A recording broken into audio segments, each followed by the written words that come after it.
We're about to enter probably the biggest hot season that we've had in a long time. So the way we're going to break this down is actually giving you guys a list of the confirmed rap albums for the next few months, then the albums that are likely to drop and still come out in 2022, and then finally the rumored albums that could be dropping in 2022. So let's start off with the confirmed releases.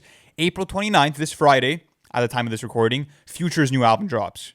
May 3rd, Black Star's No Fear of Time. May 6th, Jack Harlow's Come Home, The Kids Miss You. May 13th, Kendrick Lamar's Mr. Morale and the Big Steppers. We also have Young Thug, who's been teasing a new album throughout a cover art that he put on his IG. Might be Slime Season 5. We also have Post Malone, who's been teasing snippets, and his manager actually confirmed that 12 Carat Toothache would be dropping in May. And then you also have Shrem for Life by Ray Shremmerd. And it's just an exciting time right now, bro. What a time to be alive for, a music fan at the moment. And what's crazy is that last year in 2021, I mean, looking back at like that April, May sort of time, the only really big drop you really got in the month of April was what? I think it was, Brockhampton's Roadrunner. And then after that, you got Lil TJ's Destined to Win. And we were talking about how stuff needs to pick up, but this is crazy. Now it's right happening. Now, like it's time to be, it's time to be getting these drops because it's been dry for so long. But out of everything that you've just confirmed, do you think Kendrick is just absolutely overshadowing everyone that's coming through? I think Kendrick will overshadow a lot of these releases, and probably people even drop 4 weeks after his album. But my prediction is this: I think that Kendrick Lamar and Black Star will drop the two best albums of the year. And they're dropping, not 2 weeks, but 10 days apart from each other. Yeah, May 3rd which is May 13th. massive, bro. That's massive. And I mean, we know what Kendrick does. He is an album artist. We know that he's going to bring probably a story with the new album. And then Black Star reuniting for the first time in 24 years. And you have Madlib producing the whole thing. And he's pretty much a one-man band. And he, is going to be bringing in samples from Brazil, from Japan, and just bringing in so many different sounds to form this amazing soundscape. So that's going to be fucking genius. But what about you? Do you think Kendrick's going to overshadow everything else? I think he will, but I think there's going to be a lot of sleepers within this list that we just read out. Example, Jack Harlow's Come Home, The Kids Miss You. I think that's going to be a solid effort. That could be good. Yeah. That's going to be a solid effort as well. Fan of the singles. I'm not sure if I'm a fan of the latest one, but I want to see how he's going to be able to level up and provide us a studio album. Something that's cohesive, something that's going to have a certain vibration to it, and I think he's going to have a lot of summer songs in there. But Young Thug Slime Season 5, if this actually ends up going down, I think it would be the perfect comeback narrative for Young Thug because obviously Punk was received differently in the fan base. It was, either people absolutely loving it because it was a completely different attempt that, he's never done within his whole discography, or people just didn't fuck with it because it was on the level of so much fun. But you know what to expect with Slime Season 5 and Post Malone's new album. I mean, 12 Carat Toothache has been teased for a while now, and going back to Hollywood's Bleeding, it's going to be one of the biggest releases of the year commercially. So there's a lot going on in the month, but I think it's going to be a battle on the charts for Post Malone and Kendrick because they're dropping around the same time. So that's going to be interesting to see as well. But guys, do not sleep on the Black Star album because I'm telling you now, Mos Def and Talib are, one of the best duos in hip hop history, and the knowledge that they spread on their tracks, it's always mind blowing. So that's going to be a great release alongside Kendrick's. But let's now go into the albums that are likely to drop in 2022. So of course we have Travis Scott's Utopia. We have Lil Uzi Vert's The Pink Tape. We have Roddy Ricch's Feed the Streets 3. Lil Baby's new album, J.I.D's The Forever Story, Joey Badass's new album, Sofago's Pink Hearts, Freddie Gibbs' SSS, Trippie Redd's A Love Letter to You 5, Logic's Vinyl Days, Brockhampton's final album, The Game's Drillmatic, Polo G's new album, Kid Cudi's 2 new albums including Intergalactic, Nicki Minaj's new album, and Funk Wave Bounces Volume 2 by Calvin Harris. And all of these are like more or less confirmed for this year. We just don't have exact release dates as of right now. But going through all of these, like, which one do you think is going to be the biggest surprise? And which one do you think might be the biggest disappointment? Okay, biggest surprise, I want to say... Ooh, I think Intergalactic, to be honest with you. I think I smell like an album of the year contender for Cudi again. And I'm a big fan of the way Man of the Moon 3 has aged with me, especially after having it now for practically 2 years. It's going to be 2 years in the month of December. So I'm really looking forward to that. Freddie Gibbs' SSS. If Black Illuminati is actually the single that they're going with to, roll out this whole new Freddie Gibbs vibe, and understanding that, now he's bringing in top tier producers to help this album get crafted. I'm a bit worried about that album, to be honest. Why are you worried about it? I just haven't been feeling all the latest singles. For example, Ice Cream with Rick Ross didn't That hit was like a bit that. weird, yeah. But it's also been like an overly extended rollout. Hopefully it lives up to the hype because Alfredo was amazing. I think another big surprise is going to be J.I.D's The Forever Story. I feel as if he's at a really big peak in his career at the moment, and The Forever Story could be that album that pushes him over the edge. He's missing Does it happen, though? He's missing a classic album in his catalog for me. Like, he doesn't have that 2014 Forest Hills Drive, so hopefully this could be the album that really makes him garner respect from the masses because he deserves it, bro. Like, flow-wise, he's on top of the game. And I also think that Roddy Ricch's Feed the Streets 3 could be a major comeback as well, and as a similar situation to Young Thug, because people obviously did not like Live Life Fast. If you guys want to see our live album reaction to that, click the link here. But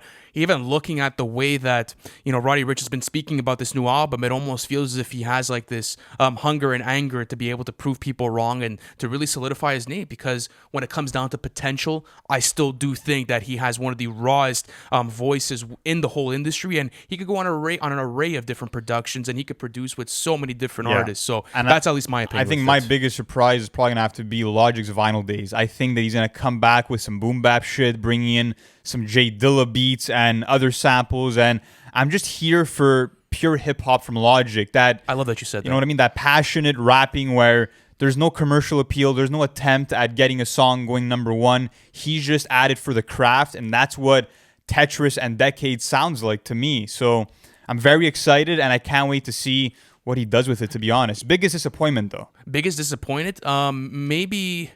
I don't know if I'm between Joey's album or if I'm between maybe Uzi's the Pink Tape. I think Uzi will perform because it is a tape, and we know how well he does execute on those mixtape vibes because it has less of a cohesive feel, and he always comes through and provides a fuckload of bangers within that track list. And Joey, I think he could replicate his quality. I think it's going to be a different vibe than what I'm expecting, but I'm all for that. Honestly, the one that I'm really looking forward to is Travis Scott's Utopia, and we've covered a bunch of content on the channel about this new album, and it's crazy to think that we're getting Kendrick, in a couple of weeks, and there's a chance this summer that you might be getting another major rollout, maybe just as big as Kendrick's with Utopia. And man, like, just looking at this right now and like what's kind of confirmed and already there, it's going to be fucking incredible going into the summer, it's going to be really dope. Biggest disappointment for me. I wouldn't say Joey because I think Joey is going to deliver, but maybe Freddie Gibbs' SSS. I don't know. You're on that? I don't know if it's really going to live up to Pinata and Bandana and Alfredo. Like, I just think that when Freddie locks in with one producer, that's where you get a cohesive sound all throughout a track list. But we'll have to end up seeing what happens, but let's now go on to the albums that are rumored to drop but are not confirmed for 2022. Starting off with Dr. Dre's Detox, Playboi Carti's Music, A$AP Rocky's All Smiles, Lupe Fiasco's Drill Music in Zion, Nas and Hit Boy's King's Disease 3, Juice WRLD's The Party Never Ends, Metro Boomin's Heroes and Villains, A Boogie with the Hoodies, Boogie versus Artist. Okay, I want to ask you something before we get into this segment, all right? Out of all the albums that you just named, which one do you think you need the most besides Detox? Like, which one would you actually want to see happen this year? Do I need the most? New music? I would probably say All Smiles. Like, I think that Rocky's voice would sound so refreshing in today's climate, and I feel like the fact that he's saying he's going to go experimental once again after testing, that shows me that he has a lot of courage to kind of keep pushing his artistic boundaries. And he's also saying that it's his most mature album, that it's going to have a narrative along the lines of like this ghetto love tale. That has me super intrigued, and I just want to hear where Rocky's been at. It's been so long. So that's the one I'm looking forward to the most. But what about you? Which one do you think I'm on that same level. I'm going to put that there. But I think the biggest sleeper of the year is going to be Lupe Fiasco's Drill Music in Zion. If that ends up dropping, you may have a classic on your hands. But I want to go to Metro Boomin's Heroes and Villains. I've been doing a lot of deep dives into Not All Heroes Wear Capes and trying to understand more of the sequencing and how he experimented with different types of production styles that are not only trap at this point. Example with songs like, More Love, or let's say Dreamcatcher, some different melodic, let's say productions that I love Metro for, and I want to see the way that album and track list is going to be crafted once again. I don't know if I need another Juice WRLD album, to be honest with you. The Party Never Ends. I mean, Lil Baby wrote on IG, we're partying in June. And yeah, I just don't know if that's needed at this point, to be honest with you. Yeah, so that's my take on they're that. claiming that it'll probably be his final album, which I think that they should, stop putting out posthumous material if they're going to run dry on material. I don't think they should continue. But we'll see what ends up happening with that one. Another one that's really interesting is Nas and Hit Boy's King's Disease 3, just because they've been on a fucking run. And if you look at the pattern of the releases, 2020 King's Disease, 2021 King's Disease 2, King's Disease 3 should follow up right now. Do you think it becomes a Godfather situation where the 1 and 2 are quality, but then after that third installment ends up falling through? And then I don't think so, bro, because even Magic hit really nicely, bro. He had two album of the year. They had 2 album of the year contenders in that same year. Like, Magic was really well received, and honestly, I'm still going through it to this day. So I hope all of these end up happening, because just imagine, all right, guys, we took you through all kinds of different albums.